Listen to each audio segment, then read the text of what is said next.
This is the Enjoyer Podcast. I'm your host, James Dixon. My guest today is Krish Mathrani. He is the chair of the youth chair of the Michigan GOP. And just in the time I've gotten to know him today and talking online, just a very fascinating young man. And I think he has a lot of value to add. Krish, welcome to the Enjoyer Podcast. Thank you so much. Tell me about your story. Tell me, first of all, you're 18 years old. Yeah. Why does an 18-year-old get this engaged in politics? Like, shouldn't you be chasing skirt right now? Like, what are you doing? How did you come to be in this position? I have a funny story, actually. Mm-hmm. So, coming from, my parents came here around 2002 legally, and they, thrived in the American dream, and they wanted me to thrive as well. But, coming from an Indian American household, I only had two options: become a doctor or an engineer. And, I was like, this doesn't sound like something I want to do. Then I watched a show called House of Cards on Netflix, and I'm like, damn, this is kind of cool. And that was, I guess, my calling into politics. And then after that, like I told you, my first campaign I ran when I was 15 years old for someone running for city council, and we flipped that seat by 42 votes. That was kind of my claim to fame, being able to run a campaign without even having a driver's license. Now help people understand. They're seeing you 18 now, put together young man. Mm-hmm. At 15. Yeah. How do you go about having that conversation of, I'd like to run your campaign? Sure. And having someone actually extend you the trust to let you do it? So it comes down to, I like to tell people, don't look at, the color of my skin, my age, or all of that. Look at what I've already accomplished. By the age of 14 years old, I had raised almost $35,000 for Gleaner's Food Bank in Metro Detroit. Just by uniting communities, building trust of donors, bringing together people of all different, origins to give back to their community. And so I am very, very results driven. When I was running for youth chair, I always said I'm going to give results, not just promises. And people saw that in me, and I was able to gain that trust of the people that I worked with. One of the candidates that, the candidate whose campaign I ran, I had worked with him before when he ran for state rep, and he saw my work ethic. I used to bike miles and miles just to knock on those really purple precincts, flip them red, and help him, gain some ground. So he saw that in me, and he was able to trust me because I put myself together as very, a put together person. I'm not just a random teenager. And because I gained his trust, he let me do something. Obviously he was, watching and making sure that I was doing everything the right way. And there's times where I made some mistakes, but I learned that, what not to do. And, at the end of the day, we were able to deliver a very good victory, a very surprising victory. I mean, I had people tell me there's no way in hell he's going to win. He's a Republican in, blue city. But I didn't let that defeat me. I kept going and kept going till the end of the day. I mean, I remember I was knocking doors the day before the election cycle, making sure we hit every single door. And when you win by 42 votes, that means one day of door knocking is what got you over the finish line. So absolutely. So you are youth chair of the Michigan GOP. Mm-hmm. What does that mean? It means my role in this is to make sure that we're engaging the youth, giving them the resources they need at the college campuses, at the high school level, and also at the county level. So those are my three big aspects. When it comes to the college level, we want to support the college Republicans. I mean, I'm a student at Michigan State, and I see the Democrats pouring thousands and thousands of dollars in voter registration and voter activism. I mean, you can't even turn a shoulder without seeing a table with Whitmer and Kamala Harris's picture on it, Absolutely. And the Republicans didn't do anything. And even though we had that, President Trump won the youth vote in Michigan. But we have to make sure we retain these people, bring them out to special elections, bring them out to, 2026 when Trump isn't on the ballot. We also have to do more for trade school students who are always almost always conservative, but they just aren't involved in the party. But we have to train them, tell them, what it means to be a Republican. And then at the high school level, offer internship opportunities, offer, ways to build their resumes and also get involved in local politics. And then lastly, at the county level, county parties need youth chairs, need youth activism. And so my role is to basically facilitate all that, delegate all that to different young people across the state, and make sure they have the resources from state party to continue to build and grow, because every single vote counts, especially in 2026. What do they need that they don't have? Number one is money. I mean, that's always the biggest thing in politics. One of the things I ran on was fundraising. I have extensive background in fundraising because of all the consulting I've done. Again, gaining trust of those donors, gaining trust of the people with the money. And when you give them the money, a simple pizza and pop type event is going to go a long way for these young people because they are always looking to network, make some friends, and have some fun. So what we've done is actually rebranded these events. We've done a laser tag event. We've done a bowling event. Okay. These are the type of things that'll bring out new young people, even if those who aren't politically active. And then while we're at those events, we bring a cool guest speaker, like we had Eric Nesbitt in Kalamazoo. He's running for governor. That's a pretty cool thing, And by combining those two things, we're able to create huge bridges in these gaps. And it's been very successful, I think. Yeah. Okay. So you're a freshman at MSU. Yes. A young Republican, and not just in the sense like that you are one. Yeah. Because you could vote privately and no one would ever know, but you've chosen to put your name out there and Very your much face so. out there. How does that go over? At MSU? It's been shaky, to say the least. In what sense? So I think that the professors are far more liberal than most of the students are. I had a lot of professors actually cancel class the day after Trump won for emotional wellness. And I'm like, are you kidding me? If Biden or if Harris would have won, they would not have done this. They would have thrown a parade maybe to cancel class, but yeah. So it's been very shaky in that sense. I'm very open about my views in school, but I see a lot of my professors have, history of working with Democrats or, openly are posting things that are, supporting Democratic candidates.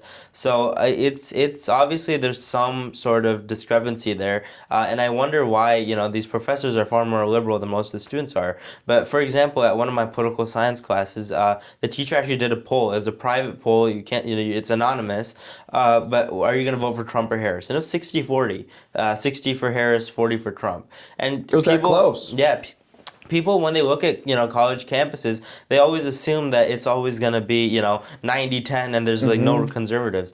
But I guess it's just conservative students are scared to be openly conservative because there's so much push from the professors. And it's the same at the local level. The MEA, the TEA, all these different, the teacher unions, they're far more liberal than most of the students are. And that's what stops them from being openly conservative. So yeah, we met a rival. We spoke to one of your rivals for the position. Yeah, James Asher. We had him on the show. Tell me how you go about winning this convention race, because this is not just like a show up on election day. Not at all. And like you have to win a room. Yes. In particular, how do you win a room? So there's almost 3,000 delegates that were at state convention, and I launched my campaign around December, and my election was end of February. But I honestly didn't know what it entailed till after I launched, and I was campaigning across the state. There's days I was in Grand Rapids, days I was in Grand Traverse, days I was in Berrien County, and this was all while I was in college. Managing, taking 20 credits in the semester and doing all of that. So it 20 credits. Yes, so it was a lot of work. But yeah, I mean, it was honestly, I enjoyed learning about the issues that these people are facing, because being from like the posh area of Oakland County, I drive a truck, but I've never driven on a dirt road. That's the type of mentality I've always had. But being in places like Hillsdale and seeing all these farms and seeing the difference in lifestyle that these people had, I enjoyed that a lot. And I ran in a campaign where there's 3 other guys running against me, so there's a total of 4 of us. It was more contested than any other race in the convention. And I was able to really share my message, and I saw that the one thing I saw in the first month of campaigning is people wanted results, not just promises. The youth chair, the first line I always said whenever I went to any speaking event is, in the past 50 years, what has a youth chair accomplished?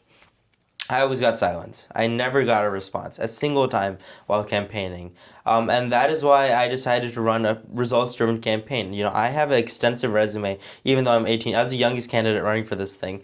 And in the first round alone, I got 47% Holy but you have to cow. get 50 to win. Right. And then the second round, I went against number 2, who was 26%, and I got 60% to win.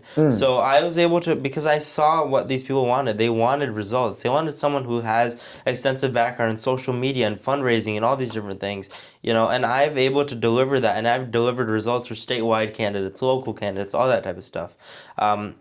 So it was very hectic. It was a lot of work, but I don't regret anything I've done. I really enjoy this position. It's given me an official position with the state party. It's given me inroads with so many different communities.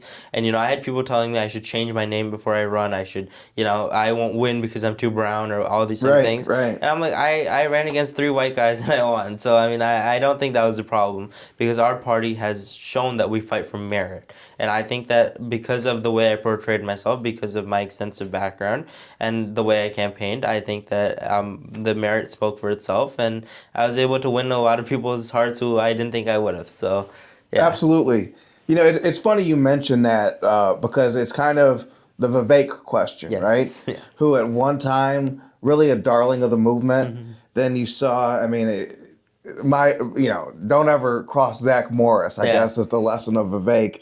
He had that Christmas morning crash out. My read is he wakes up, he's not next to Kelly Kapowski. And he wakes up and lashes out at the guy who was. What did you make of Vivek's crash out? And I get a different vibe from you. What do you make of what happened? And do you feel discouraged in any way that a day like that people might look to discredit you throughout your time, regardless of what you do? So I think that honestly that is a loud minority rather than it being the majority of the sentiment. I mean, someone with the name Vivek Ramaswamy is running for governor of Ohio, Could win. which is a very conservative state, and he's going to clear the primary. I mean, I don't see how he couldn't. He got the endorsement of the president, got the endorsement of the state party, and that goes to show that people want somebody, again, results. He's portrayed himself as someone who can accomplish such big things. I mean, he literally got Don Lemon fired. Like that's, like you can't do anything bigger than that. But he has such He does not get enough credit for that. Yeah, absolutely. Yeah, he got Ronna McDaniel out of the RNC. He got so many things, and then he's the reason I feel like we have Doge, because he made it clear that we have to get rid of all this bureaucracy. That's what he ran on. I had the honor to go to almost 8 events with him in Michigan. Every single time, the number one issue he fought on was get rid of the bureaucracy, fire all these people that are wasting our money. And I think he led the charge to Doge, and President Trump was able to mobilize that and make it into something, policy. So I think that, obviously he's someone that's brown, someone that has a brown name is going to get dissent, but that doesn't mean that's the majority of Americans. I think majority of Americans just want someone who actually delivers results, and that I think that that's more of a talking point for Democrats now. That Democrats think that we're the party of rich white men, and that when you look at us, we have Tulsi Gabbard, we have Vivek Ramaswamy, we have me. And actually, in Michigan alone, we have a statewide Indian American elected official, Sonny Reddy, who's on the Wayne State Board of Governors, because people don't care about what color you are, or what your name is. They care about who you are, what your values are, what you're fighting for. And if you portray yourself as someone who can fight for the right things and someone who is going to deliver meaningful results, you should be able to clear the primary in general easily. I say it. There's no asterisk in just win, baby. Yeah. Just win, baby, accounts whatever obstacles, hurdles, competition. Yeah. And it calls on us to figure it out, not to furnish these excuses. Sure. So you're 18, 5 years ago. You were 13. Yes. How did you spend your pandemic? So the pandemic hit me very hard. I was actually in 8th grade. So half of 3 months of 8th grade, all of summer, and then all of freshman year. Oh, man. So freshman year of high school was online. Oh, God, freshman year? Yeah, and it was a struggle, I can tell you that, because when I got to sophomore year and when I didn't know, all our classes, we literally had classes for 10 minutes. They used to just give us the assignment. And this is like the age of, internet and, ChatGPT and all that type of thing. So, I honestly didn't learn anything. Right.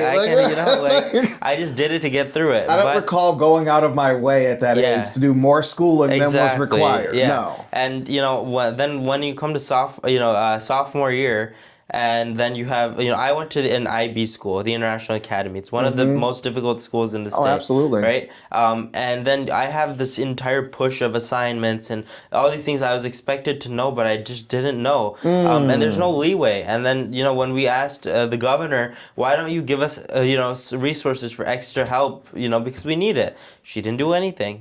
We had Tudor Dixon run on that, and unfortunately she didn't win. But we needed this. I personally needed this, and it took a drastic toll on my mental health. I mean, nobody talks about that, but I was in my room, alone for most of the pandemic because of school and everything.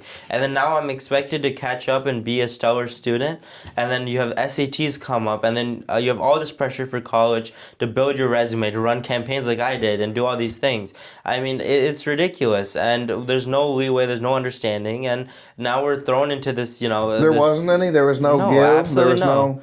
No, because they expected us to, do everything by the book, and that's not the reality. Then people didn't realize that. But then they had thrown out the book, and it's just so sad because when I go back and read those stories from like early March, you'll have schools saying, 2 weeks. We're trying to get the PPP or PPE. We're trying to do things we can. To make sure people are not just safe but feel safe, and then the governor just takes it out of your hands and says, by my order, private school, public school, doesn't matter. You're all closed, and to me, what I viewed that as, that's equity. Yeah, absolutely. That's equity in action. Is because some people are going to have this health issue that keeps them out. All 1.5 million school-going children in Michigan should be kept out. Yeah, I know. How do you kind of view what happened to you all during the pandemic, and what do you want a reckoning for it? Have you just moved on? No, I mean I still have impacts. I mean, my little brother, he's 8 years old. And I saw firsthand how much he changed because of the pandemic, from having to be at home away from all his friends. He became an introvert, and it breaks my heart because someone who used to be so bubbly and all that. Man. I blame the government for that, and Whitmer has absolutely no remorse about that. She shaped protecting the children as that's what she thought she was doing, but instead she hurt thousands and thousands of children from high school all the way down to elementary school. When we knew from the beginning that young people were the least affected by a respiratory virus. But then if you were to ask a Whitmer or any Democrat, what they would say is, yes, that might be true of the kids. But what about the teachers? And I think in so doing, they reveal the truth of their movement, which is when they look at our school system, they don't look at it and say, what about the kids? No. They look at it and say, what about the adults? The MEA is the most corrupt organization in the state of Michigan, the Michigan Education Association. They only look out for the backs of the teachers. They only care about the teachers and what the teachers want, and they don't give a crap about what the students want. And they took $12 million in PPP loans. Mackinac Center, count them with the hand in the cookie jar. They had to give a lot of it back and even write a check to the Mackinac Center. But it was not about the kids. No one was even pretending. Please. The other day I was at a school board meeting in Troy, and we literally had two sides of the room. One side was the Teacher Education Association fighting for a certain curriculum. The other side was parents fighting against the curriculum. I mean, how ridiculous is that? It's some Lucy Culkin stuff about phonics and all that. But the point being, it's teachers versus parents. How ridiculous is that? The teachers are supposed to help the students, but not become the parents of the students. And the MEA has made it so corrupt, so partisan. It shouldn't be political. Education is not a political issue. But the MEA has made it political, has made it corrupt, and they're basically fighting for their own, their own interests rather than fighting for the students, which is what you should expect from a teacher. And it's not all teachers. I had, a conservative teacher come up to me once when I was wearing a Tudor Dixon t-shirt and say, she's proud of me, but she can't say it out loud because all the other teachers are woke liberals and she's going to get canceled, She had a pro-life sticker on her car that got scraped off by another teacher. And what did the administration do? Nothing. They don't care. They if it was the other way around, it would have been a hate crime. It would have been an act of violence, whatever. Put her in a safe space. But when it comes against conservatives, they don't care. They literally do not care. What's your mix of time that you spend in East Lansing versus Troy? 50-50. Really? Yeah. So I actually took a lot of online classes last semester so that I could campaign. So I was only in school Monday to Wednesday, and then I came back home to do events or went up north or whatever. So yeah, a lot of work. Yeah. We have such an anti-immigrant time right now, and I would make a distinction. It's anti-illegal immigrants. Absolutely. I don't think anyone has a problem with, people who go through the process, become citizens, and they're generally not brought over millions at a time. Have you seen just a straight up anti-immigrant, elements? Good question, actually. And how do you help people understand that because you guys came over the right way doesn't mean that you support anyone and everyone who comes over however they do? So number one thing is all legal immigrants are against illegal immigration. I can say that very proudly because I know my parents, how long it took them to come to this country, how much effort it took to come here the legal way, the right way, how much money it took, all the bureaucracies they had to go through. Can you talk about that? Absolutely. Yeah. So it took, so my parents applied back in 2000 and they got here around 2002. And they had to come through my grandparents who were already here, and they had to be sponsored, and they had to pay thousands of dollars to do all the processing, the paperwork, all that. In India, the system is so weak. I mean, they didn't even have passports or any of that because of the amount of population they have. But they came here because they wanted to live the American dream. My dad used to work for PepsiCo back in India. Okay. And he went to Barcelona 15 times. Went to Greece 8 times, went to South Africa 7 times, just with his company. But when he came to America once, and that one time was enough for him to know he wanted to live here, because he saw the American dream in action. So once my parents got married, they came here around 2004, I believe, and they thrived. They started small businesses, paid taxes, did everything by the books in the legal way, and we're blessed to have a very good life and be very successful here in America. But then when they saw the open border crisis that Biden was, basically giving out cookies to everyone coming in illegally, they felt stabbed in the back, They felt that the administration was supporting people who were literally doing something illegal as their first action into this country. And they weren't merely looking the other way. No. There were enticements. There were hotel rooms. Detroit. Debit Look at cards, Detroit. Absolutely. Health insurance. Absolutely. Think about all these stories we have in Detroit about people, illegals from Venezuela and Guatemala, taking a wrong turn at the Ambassador Bridge and winding up deported. Yeah. If you were an American, that wouldn't be a wrong turn. Yeah. Absolutely. I agree. And it all comes down to whether you're, giving credit to people who are doing it the legal way or the illegal way. And I think that, the right is always going to be right. And we shouldn't give credit to that. But I also think that there is a shift towards being against mass immigration in this country. And I mean, personally, any form. I support that 100% because my parents came to this country. The first thing they did was learn English. Second thing they did was start wearing American clothing. Third thing, we assimilated in this country. And that is crucial to protect the values of this country. Look at what's happening to Canada. Look at what's happening to the UK. Shame. They opened their borders and now they're regretting it and backpedaling in it. I saw the Starmer, the UK Prime Minister, he just put out a tweet saying you have to speak English if you want to live in the UK. I'm like, where were you 4 years ago when, this country is being destroyed? Vince McMahon, I saw some clip from, I think it was 1999. Yeah. Where he was joking that a future prime minister of England would be of Pakistani extraction. Yes. I mean, this was a known thing. Yes. It happened for so long. Yeah. And I think what happened is our Western values were used against us.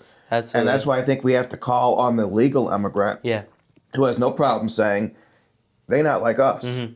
Yeah, absolutely. And, the truth is, I'm Hindu. I come from, a religious background. I come from Indian American parents. But I know firsthand that the United States is built on, Christian values. It's built on a God-centered, a background and a God-centered platform. And we have to have policies that put God in place, fight for God, and make sure that we're fighting for the truth. And so everything that, I've done, everything I've campaigned on, I've made sure that I keep God in mind. Whether your God is Jesus Christ or, a Hindu God, God is one of the most important things to me in policy especially. And people say, you have to keep church and state separate, but that doesn't mean that your state can't be run on godly values. And I think that the good thing about America right now is that we have immigrants coming here who are assimilating. But if you look at, for example, Minnesota, you look at the Mall of America. I was watching a video the other day. Every single person was Somalian, and there's 3 white guys just walking around. I mean, that's ridiculous. That's not what anyone wants. Absolutely. And it's not what anyone voted for. I'll tell you, the Springfield thing is what really shook me, because I live in Southfield. Yeah. And so to literally see, we're just going to airmail 20,000 Haitians into your town. There's not a vote. There's not a plebiscite. There wasn't even an email survey. This is going to be done, and you're not even going to be looped in. And I realized at that moment, man, if that could happen to Springfield, it could happen to Southfield. Absolutely. And then what? Yeah. And now we're in the then what stage. What should happen? And here's the thing. So I think I want to see a lot of people deported, but we're also trying to balance, the future, winning, that kind of thing. Sure. How does this push for mass deportation go over among young people? I think it's very good. I mean, one of the biggest issues for young people is the jobs, We want to make sure we're protecting American jobs and that Americans are getting American jobs. And that is a big hit. Secondly, young people want a leader. Young people want someone who's going to fight for them. When you compare Joe Biden to Donald Trump, who comes off as a leader? Trump is doing everything that he promised you to do. You can agree with him on policy, but that doesn't mean he's not doing what he promised to do. But he's a man of his word, regardless absolutely. of what you think about that and word. And that is the most respect you can. That earns a lot of respect amongst young people.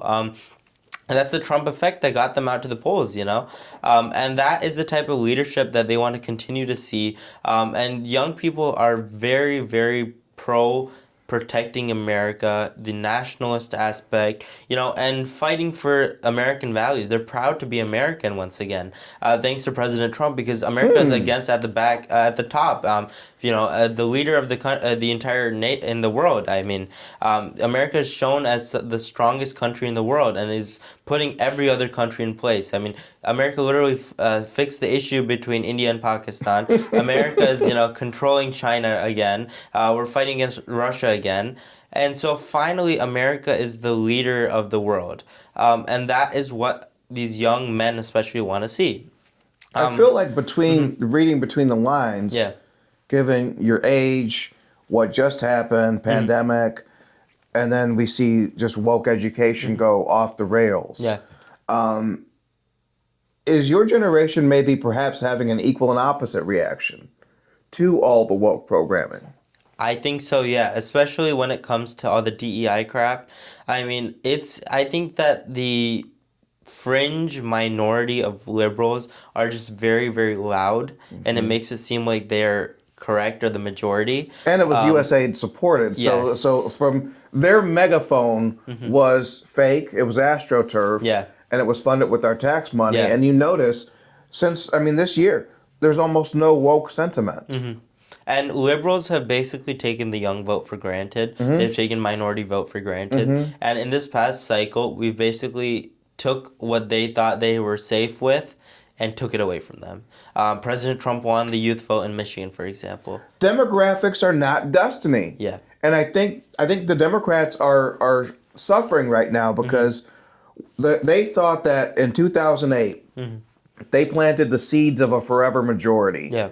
And that as all the old white people die, we've heard that for 2 decades now, right? One day all the old white people are going to die, and we're going to have, we're going to like to buy the world a Coke. And then that didn't happen though. So Obama, My generation's the most conservative generation we've seen in a long, long time. and how could that have ever happened after Obama? After this, I mean, so they thought they had you two ways. Either the demographics are destiny, and just as the country is younger and browner, we're going to keep winning, or failing that, we're going to import millions of people, and neither one worked. Yeah. But it does make me wonder, though, 2026 in Michigan, Donald Trump is not walking through that door. He's not appearing on that ballot. Yeah. How do you make things work in a post-Trump world? It's a turnout game, If Mike Rogers gets 85% of the people who voted for him last time to vote for him again, he wins. So it's 100% turnout game. And what brings turnout? Good issues. We need to make sure our candidates are running on good issues. For example, I think a fantastic issue is the ballot proposal about to come up, which is for voter ID. I was just with Brian Posthumus the other night. Good man. He's amazing. And I think that it's such a winning issue because I like to think that Michigan is very similar to Wisconsin. Look at Wisconsin, for example. We lost the Supreme Court race, but that ballot referendum passed with more than 70% of support. So people in Michigan, it's going to be the same way. Which sets an Overton window of, regardless of party, this is just something you have to support. Issue. Yeah. Right. Yeah. How could you not? I mean, it seems so basic. In India, what they do is they put a little line of ink on your finger after you vote, and it doesn't go away for 2 weeks. So that is more secure than our elections right now. Holy cow! Yeah. That just seems so basic, it's so common sense. So if you go to India, around the time that there's elections, you'll see everyone has a little, a line on their finger. That just seems so basic, so easy. Why aren't we doing these things? Why is it so difficult to protect our elections? I actually kind of love fundamental democracy of America. Well, Krish, I want to thank you for coming through. I do have some trivia. Okay. Enjoy your trivia. To tackle, because you're a young man and this is going to push you in that historical direction. Donald Trump is he's the second American president to be elected to non-consecutive terms, to get his 2 terms but not consecutive. Oh, who's the first? Who was the first? It's a really good question. Oh, I know you know this. I'll give you a hint. It was not a Republican. Was it? You're thinking William Henry Harrison. It was Grover Cleveland. Was it really? It was Grover Cleveland. Okay. Yeah, he was I believe, the 22nd and 24th president. That's really cool, actually. And he did the same thing as Trump. He ran 3 times to win 2. John Engler was a 3-time governor of Michigan. Yeah. Only one man in the modern era, so we're talking post-1964 Constitution, only one man served longer than John Engler. Longer than John Engler? Longer than Engler. Who? Really? I did not know that. I thought Engler was the longest one. You would think that. Yeah. Bill Milliken. Really? Bill Milliken, he had 3 terms, but he also filled in for the back half of Romney's term, or I guess most of Romney's term, when Romney got elevated. George Romney got elevated to HUD under Nixon. So he took over after that? Mm-hmm. Wow. And we'll do one last one here. And I know you have to know this because it is very germane to what we're talking about. Sure. Who's the first governor in Michigan history? And bonus point if you know his nickname. I don't know his nickname, but I know that he, there's a statue of him at the Capitol, and his name is blanking. but he was very instrumental in, I think, fighting against slavery, if I'm correct. No, he was instrumental in getting us statehood. Statehood, that's what it is. Statehood. Yes. So Yes. it's Stevens T. Mason. Okay, yeah. Stevens T. I Mason, remember looking at his and his nickname is the statue. Boy Governor. The boy governor? The Why Boy is that? Governor. I think he was something like 24 Oh, when wow. he was elevated. Because so basically he was a scion of an East Coast Sure. family. He's related to George Mason. His grandfather is also Stevens Thompson Mason, was a Virginia senator Okay. in the era of Thomas Jefferson. So, super prestigious family. And so like those sons of the East Coast were most of our first governors of Michigan. And if you look at, I mean, the founding fathers were all pretty young too. They weren't, in their 70s like most of Congress is right now. And it's been young people who have been leading the charge against most of the revolutions, most of the Absolutely. changes. And that's what we saw in 2024, where we had gone so radical, so liberal, that young people decided to take control and bring us back to, course correct and bring us back to sanity. And that is what we're going to see, hopefully. I almost feel like young people are more reliable than boomers these days with things like that. Yeah. Why do you think that is? Because young people are fed up. They grew up in a time where we had normalized so many things that aren't normal. And young people know that this is, at the end of the day, this is our future. Once, you guys create this policy, older people create this policy and they go away, it's ours to, maintain, ours to make sure that the country's working correctly. So I think that young people have realized that this is our future. This is our country, and that we need to get back in control. And young people know that if we don't take the ship and we don't take the steering wheel right now, that we're gonna regret it in the future, and that we're gonna have to have consequences to pay in the future. Absolutely. In the 1955, the first National Review. So that's 70 years now. Yeah. Bill Buckley in the editorial said their goal is to stand athwart history yelling stop. And I think that that's kind of what was the model for conservatism until this year, until Donald Trump, which, I mean, if you listen to what he's saying, someone else is driving the train. Yeah. And you can only hope that they stop at your behest. Yeah. And I think America First is a movement to take ownership of the train and commandeer that wheel and steer it into better territory. Sure. You literally are at the start of a new era. For 70 years, it's been go along, get along, and be the faithful opposition. And now you're a part of the first Republican movement, really in history, that said, we're not just going to be anti-slavery. Yeah. We're not going to be just anti-communist. Here's what we are. Yeah. So it has been a very Absolutely. very good conversation. I want to Absolutely. thank you for taking the time. And I do have to say, I feel better about 2026 having talked to you. Absolutely. It's going to be quite the ride. Thank Thank you so much. Thank you.